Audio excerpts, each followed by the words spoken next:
Last question. Good. Thanks a lot for being here.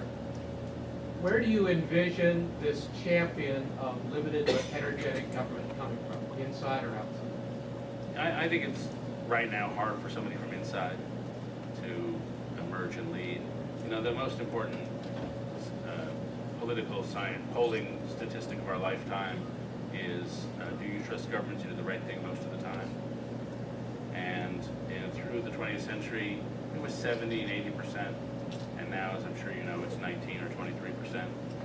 And that's going to make it hard for somebody with deep Washington credentials to be trusted in this way. And so I think it's going to take a slightly saner Ross Perot. Somebody with a, you know, I'm a big fan of Mitch Daniels, so maybe Mitch Daniels. I like him because he's 5'6". He's low to the ground. I want his followers to be called the Mitchets. Here's I come out with all these statistics, but here's a real scientist, totally apropos nothing. But people do these studies of online dating sites, and if you're 5'6", women like taller guys. This will shock you.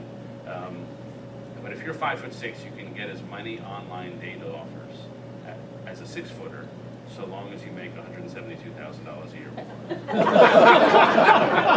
That's totally apropos.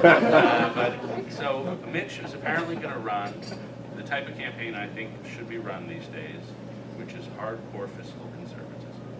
Which is, I'm going to show you the charts. Here's what we've got to do. You take it or leave it. If you want this, vote for me. If you don't want it, fine. And that's, I gather, the kind of campaign he wants to run, and I think that's the kind of campaign you need. And if he can't do it, I think it will take a slightly saner Ross Perot, a self-financed billionaire from somewhere out in the country, who will seem non-political, but not crazy. And so beyond Mitch, I'm waiting for that billionaire out there. Maybe some of you know him or her. So anyway, thank you very much.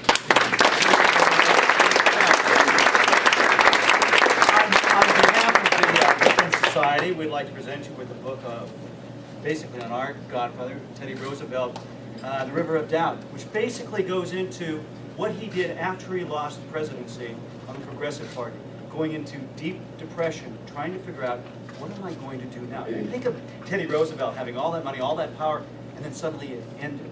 And so going down the Amazon, trying to map it out, and trying to find himself. So I hope you enjoyed it as much as I did. Oh, thank you you very much.